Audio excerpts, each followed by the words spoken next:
Bueno, buenas noches entonces, bienvenidos. Un repasito así rapidito, todavía están entrando algunos. Solo para hacer una especie de síntesis de lo que hemos visto, ¿verdad? Los profetas menores, Oseas, Amós, bueno, de Amós sí, Oseas empezamos un poquito, la última sesión. Básicamente decíamos que el mensaje de Oseas tiene que ver con el amor de Dios, ¿verdad? Y la ingratitud del pueblo. Quiero que noten algo cuando estamos estudiando profetas, no sé si ya se los dije, creo que sí ya se los dije. Tienen que ir notando que en todos los profetas y de alguna manera desde los libros históricos y el Génesis hay un hilo conductor que ustedes tienen que ir captando. Por eso la importancia de ese mensaje del profeta en su contexto histórico, es decir, tenemos que entender muy bien por qué surge el mensaje, cuál es la problemática histórica en la que surge ese mensaje y luego ver cómo a lo largo del tiempo, cuando ellos hacen una profecía, un oráculo, aunque ha pasado siglos, se cumple. Ese es el hilo conductor, pero cuando surge el mensaje, no surge así de la nada, sino que ya trae un hilo conductor. Entonces, hay temas que son importantes, por ejemplo, el tema de la alianza. De eso ya hablamos. La alianza, pues, es el tema central por medio del cual Israel se vuelve un pueblo. Hay que recordar que ellos son sacados de Egipto a través de la persona de Moisés y Aarón, pero por la mano de Yahvé. Ahí empieza, digamos, el momento histórico de lo que ellos van a experimentar. O sea que se pasa de una idea de Dios a una experiencia de Dios, ya no individual, porque lo que teníamos en la antigüedad, digamos en Génesis, pues los patriarcas eran patriarcas de una tribu, pero no hablan de la tribu entera, hablan de Abraham, de Isaac, de Jacob, hablan de un personaje. Luego en el Éxodo, pues hay una liberación, hablan de Moisés, hablan de Aarón, hablan de Miriam, la hermana y el primo de Moisés, hablan también de una persona. Cuando entran a la tierra de Canaán, hablan de Josué. Pero a todo esto ha habido un hilo conductor. ¿Qué es lo que Dios les dijo? ¿Qué es lo que ellos contestaron? O sea, hay una experiencia personal de un ser, en primer lugar, que dialoga, en un ser que da vida, en un ser que es hasta un ser personal, porque de alguna manera el diálogo es persona a persona. Pero después de la alianza del Sinaí, porque han habido dos alianzas anteriores, la de Noé y la de Abraham. O sea, Noé con el diluvio y Abraham en el capítulo 15. Han habido dos, pero ha sido con personas individuales. Pero luego ya en el Sinaí, en ese momento hay una realidad diferente. Ellos se convierten en un pueblo, pero es el pueblo de Dios. Y Dios se convierte para ellos en su Dios. Ahí empieza el monoteísmo ya abarcando pueblo, ¿verdad? Entonces, cuando después de los jueces pasa la monarquía, que se dan cuenta de que permítame un momentito que tocaron, voy a permitir.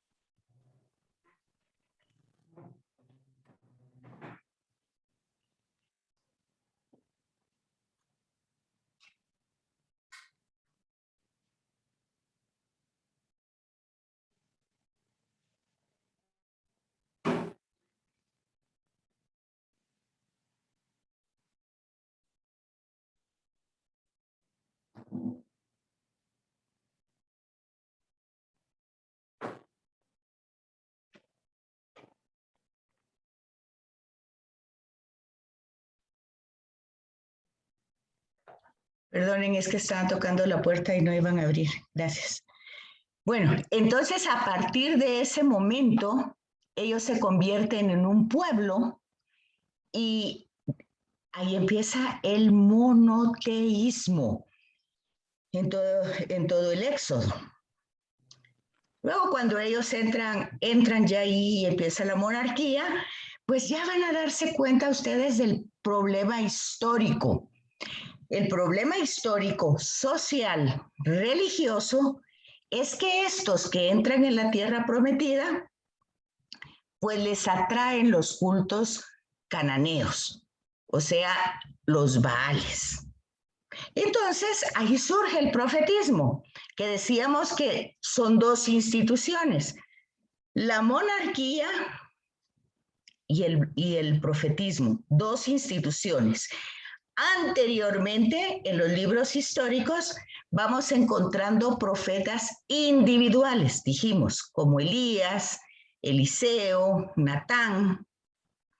No son personas que dejaron escrito nada, pero existían estos profetas. Existía ya la institución profética. Pero luego, en el desarrollo del tiempo, ya vemos a estos profetas que escriben. Entonces teníamos a Amós, tenemos a Oseas, pero la temática y las circunstancias viene a ser un poco eso, ¿verdad? Ahorita veíamos con Oseas el amor que Dios tiene. Esa va a ser una constante en todo el Antiguo Testamento. En el Nuevo también. Juan va a decir, Dios es amor. ¿Y cuál es la respuesta a ese amor?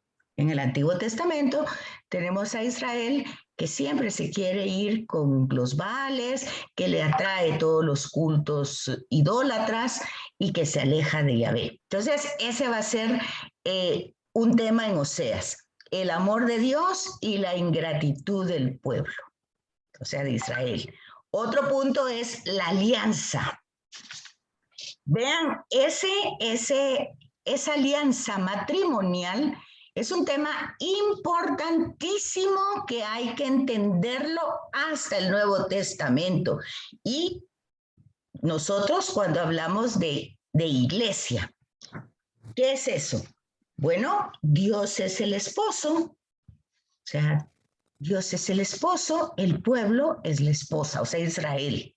Van a encontrar ustedes que Jesús se va a presentar como el novio, van a encontrar temas de las bodas, de Caná, por ejemplo, y todo eso, ahí va el hilo conductor.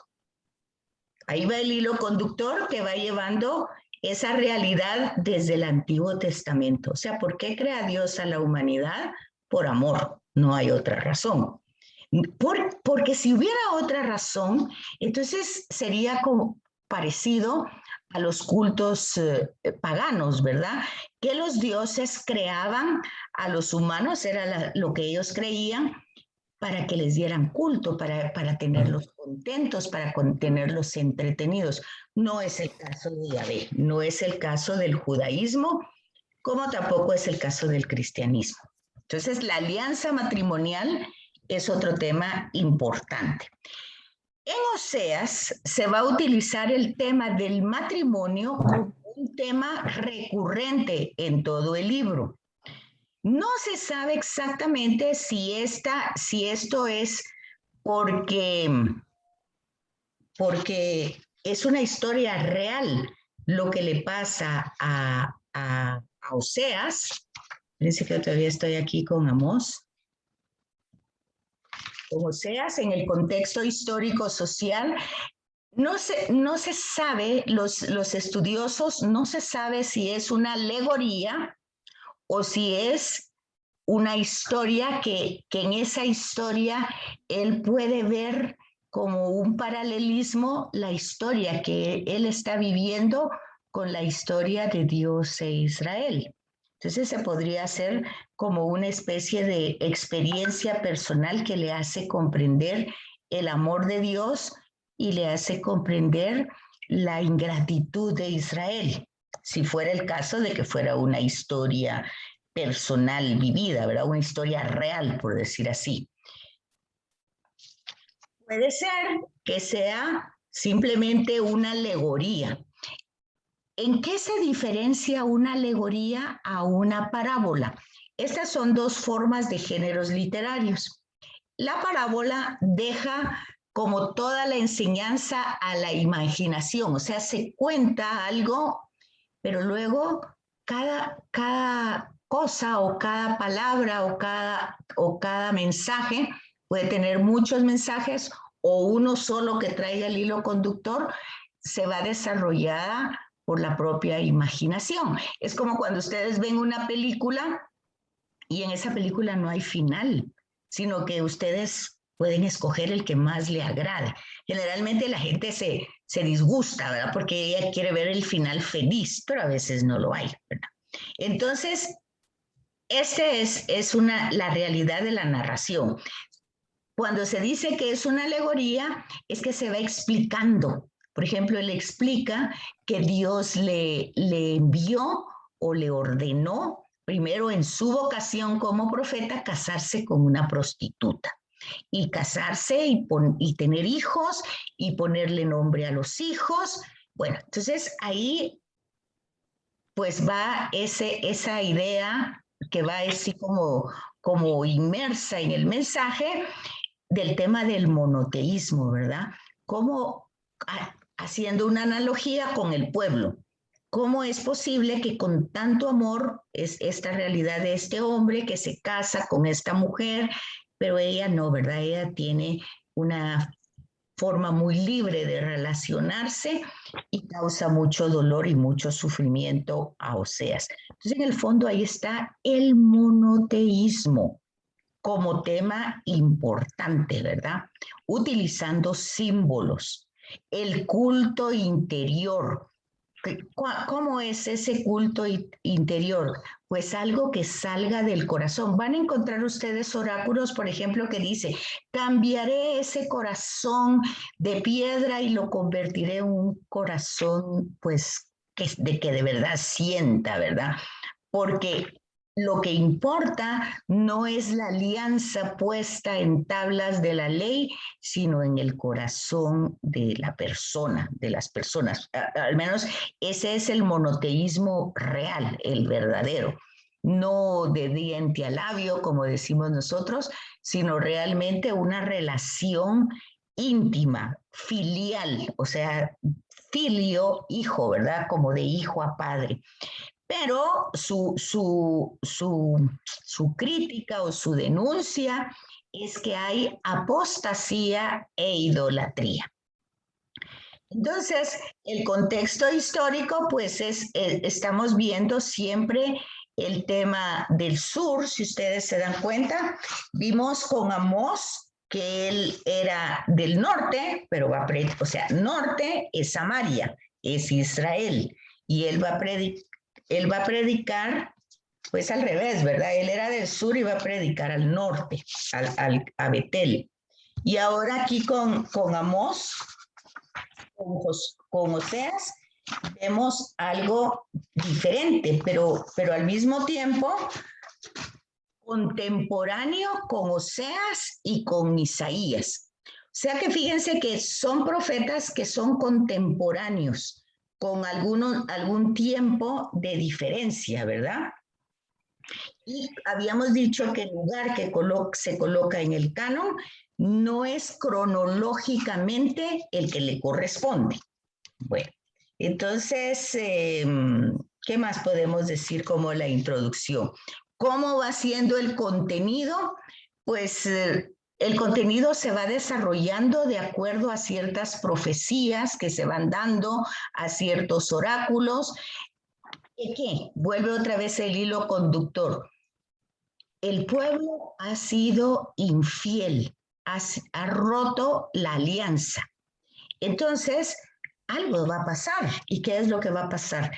Pues van a haber consecuencias desastrosas. El contexto histórico es la caída de Samaria en el año 722 antes de Cristo. Fíjense, aquí los años van de mayor a menor porque van al nacimiento de Jesús. Entonces, en lugar de ir para arriba, van para abajo, ¿verdad? Entonces es del 722, vamos a encontrar la caída de Samaria por los asirios. Y entonces esa caída va a ser la destrucción total y Samaria no vuelve otra vez a surgir como reino, sino que realmente va a ser destruida, ¿verdad? Pero a pesar de esta situación, Oseas intenta dar una perspectiva de la salvación. Ojo con eso. Nunca la profecía se va a quedar en un estado, que dijera yo, dramático de castigo, porque aunque esas palabras van a existir en la forma literaria, el castigo, la ira de Dios, el cansancio de Dios, pues ya el juicio de Dios, el tema es que siempre la misericordia de Dios va a ser mayor que su juicio. Entonces, ahí va el mensaje y ahí entra el tema entonces del mesianismo. Ya que nosotros no lo podemos realizar con nuestras propias realidades o capacidades humanas, pues Dios mismo va a hacer surgir a alguien en Oseas, pues ya vimos las imágenes del matrimonio, de la boda, el tema de misericordia quiero y no sacrificio puesto en la boca de Jesús, las nuevas bodas, el novio. Entonces, todos estos temas que son simbólicos se van a desarrollar en el Nuevo Testamento como cumplimiento de las profecías hechas por Oseas. Bueno, eso hasta ahí, no sé hasta aquí, ¿qué dudas tienen, preguntas? ¿No tienen dudas, preguntas? Saben que como los miro que son muy calladitos y la verdad no sé que si lo van comprendiendo o no, si van leyendo o no, ahorita que vamos a empezar el trito Isaías, les voy a dejar un trabajo para que ustedes van a exponer la semana entrante. Van a poner atención en la segunda parte que nos conectemos. Porque Isaías lleva tres épocas distintas. Entonces, yo quiero que quede claro, estos profetas pues son más chiquitos y ustedes lo pueden leer y enriquecer el tema, pero en Isaías no es tanto así, porque hay que comprender la trama de los tres personajes que llevan una conexión, pero que de alguna manera son épocas diferentes y autores diferentes. Y eso hay que comprenderlo cada uno desde su perspectiva. Entonces, no sé si hasta aquí llevan claro lo que estamos trabajando para entrar a Miqueas. Sí, buenas noches, licenciada. Buenas noches. La palabra oráculo no lo entendí muy bien. Bueno. En la página anterior donde están las introducciones que tuvimos en la página 37. Cuando nosotros hablamos cómo se comunicaba el profeta. Y dice, por formas expresivas, estamos viendo las expresiones de Oseas en relación al matrimonio, a la infidelidad, eran expresiones que ya sea que partían de la realidad o partían de una imaginación, ¿verdad? Para dar una enseñanza. Luego dice oráculos. Los profetas, está en la página 37, los profetas cumplían su misión principalmente por la palabra, comunicando oráculos en nombre de Dios. ¿Qué quiere decir oráculos? Declaraciones solemnes que llevaban consigo una promesa de salvación o un reproche. O sea, ¿cuál era el reproche? La infidelidad. ¿Cuál era la amenaza, si ustedes quieren? Pues una consecuencia que iba a haber, pero luego había una promesa de salvación. Entonces los oráculos no se quedan solo en el tema de castigo o en el tema de infidelidad, sino que van más allá, ¿verdad? Con una promesa de salvación. De ahí que la importancia que tengan todos los profetas es que su cumplimiento va a ser en la persona de Jesús. Y entonces van a recordar ustedes a Jesús que dice en los caminantes de Maús, las escrituras hablan de mí. El hilo conductor, ¿se fijan? Las escrituras hablan de mí. Dice, en ocasiones pusieron esos oráculos por escrito. Ya dijimos que no todos los profetas escribieron. No tenemos de Elías, no tenemos de... No tenemos... Pero, por ejemplo, en algunos casos sí se escribieron algunos oráculos. ¿Cómo se escribieron? No directamente por el profeta, sino más adelante por los discípulos, porque los profetas tenían discípulos. Bueno, entonces, un oráculo es una declaración solemne. ¿Por qué es una declaración solemne? Porque no son ideas del profeta, sino que es lo que Dios mismo ha dicho y que Él transmite con toda fidelidad, palabra por palabra. Van a encontrar ustedes a Jesús en el Evangelio de Juan, que Él constantemente va a decir que Él ha sido enviado por el Padre. Y lo que Él dice es lo que el Padre quiere que Él diga. Y lo que Él hace es lo que el Padre quiere que haga. Bueno, pues ahí tenemos esa imagen en la persona de Jesús, por lo cual podemos decir Jesús es desde esa comprensión un profeta, ¿verdad? Tenemos a Juan Bautista, que también va a ser un profeta, pero va a tener otro enfoque, como estamos viendo aquí la diversidad en cada personaje. Juan el Bautista va a ser clasificado como el último profeta del Antiguo Testamento, aunque está en el Nuevo, porque su mensaje es similar a estos. O sea, el hacha está puesta sobre el árbol porque el que no da fruto va a ser cortado y bueno, y entonces conviértanse, cambien. Si ustedes lo ven, se parece mucho a Jonás cuando va la predicación a Nínive. Entonces ahí podemos ir encontrando el hilo conductor de eso. No sé si le quedó claro ahí.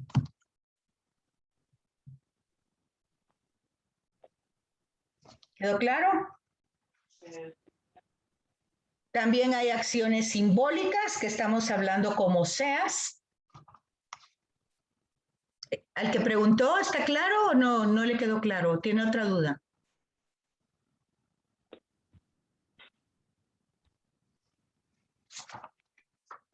Bueno, no sé si escuchó él o ya no escuchó. Bueno, ¿dudas, preguntas con Oseas? Si su relato es histórico o simbólico, pues ya ustedes van a encontrar de que hay diversidad. Algunos dicen que es histórico, otros afirman que es simbólico, pero hay opiniones divergentes porque al leer el texto con cuidado hay cosas que no podrían ser simbólicas, como el nombre de los hijos, como el nombre de las personas. O sea, la persona está identificada con ancestros, ¿verdad? ¿Quién era su familia? Entonces, luego también aquí en el 4.14 hay oráculos para la persona que preguntó. La segunda parte también tiene poesía. Se presenta el tema, dice, se presenta el tema y la lógica en dos partes. Va anunciando, el oráculo anuncia la destrucción de Samaria y la cautividad, ¿verdad? ¿Por qué? Porque son responsables, son culpables de la idolatría. Se les exhorta al arrepentimiento. Y esta parte viene desarrollada e iluminada con mucho significado simbólico. Por ejemplo, el nombre de los hijos, y cómo se llaman, qué significado tienen. ¿Cómo vamos? ¿Vamos bien por ahí? Licenciada, buenas noches. Buenas noches.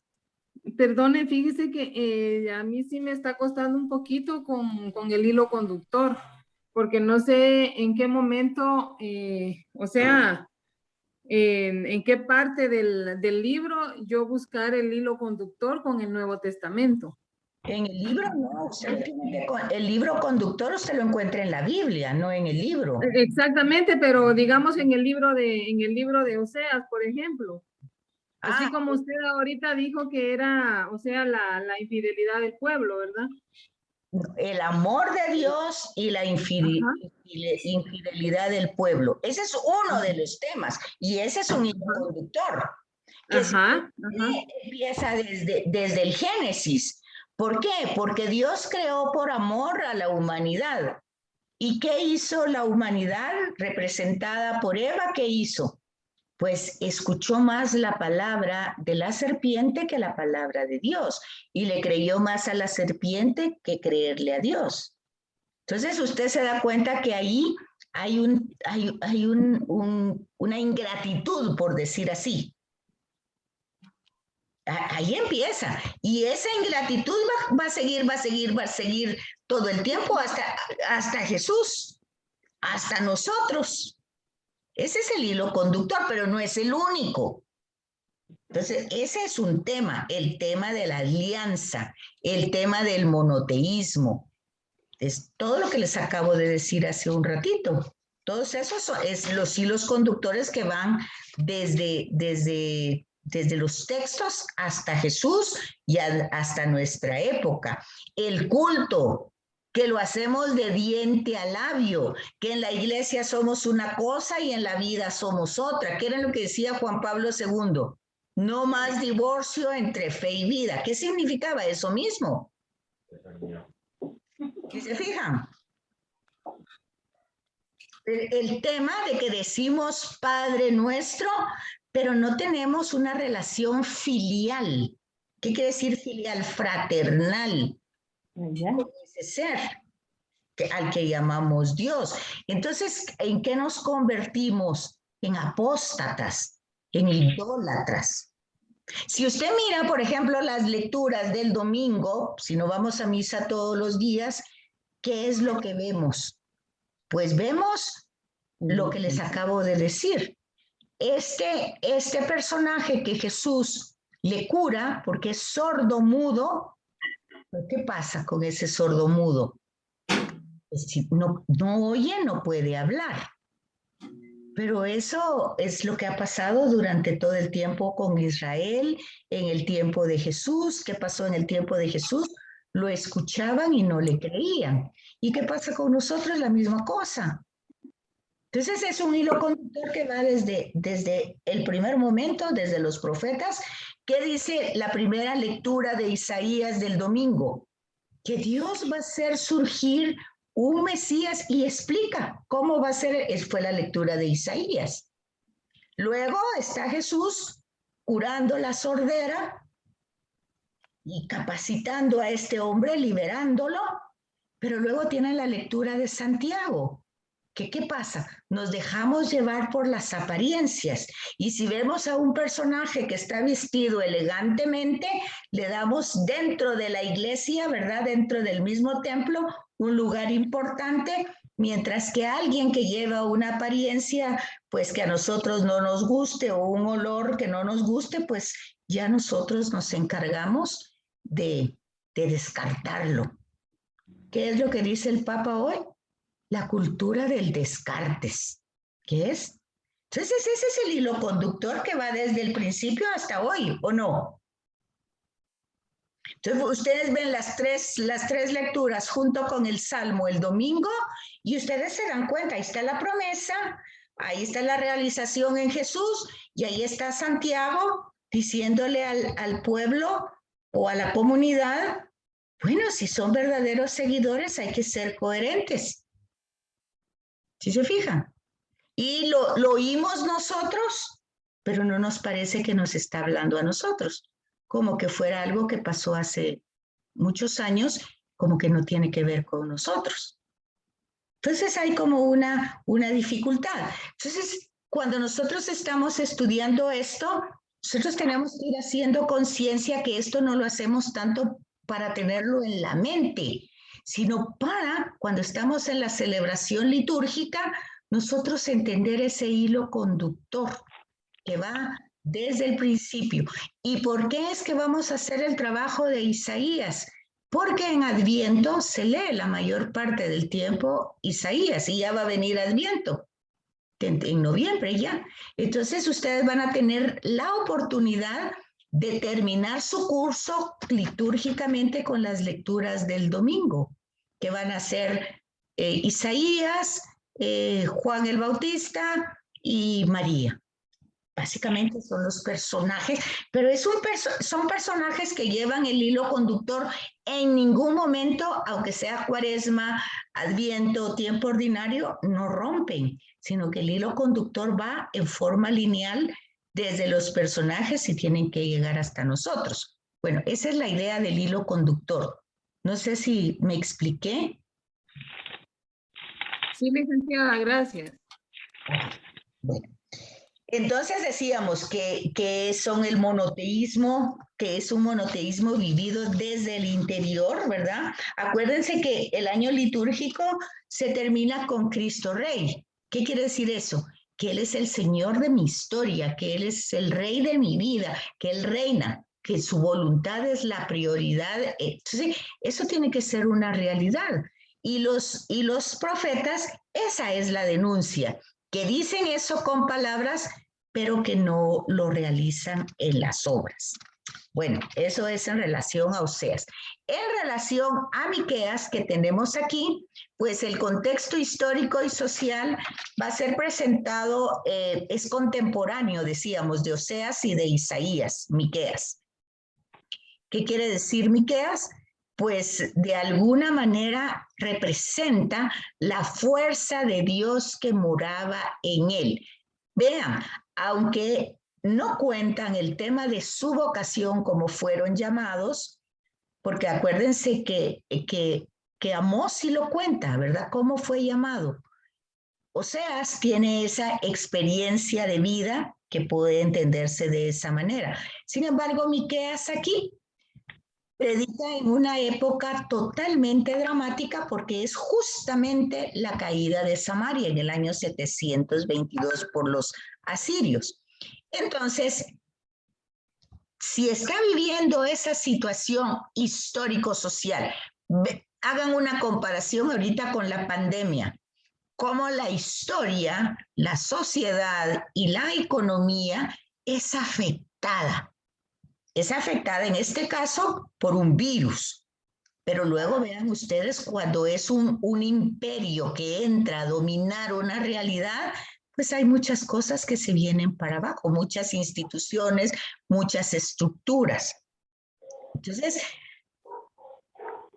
la composición literaria del libro y el contenido del libro tiene que ver con esa realidad.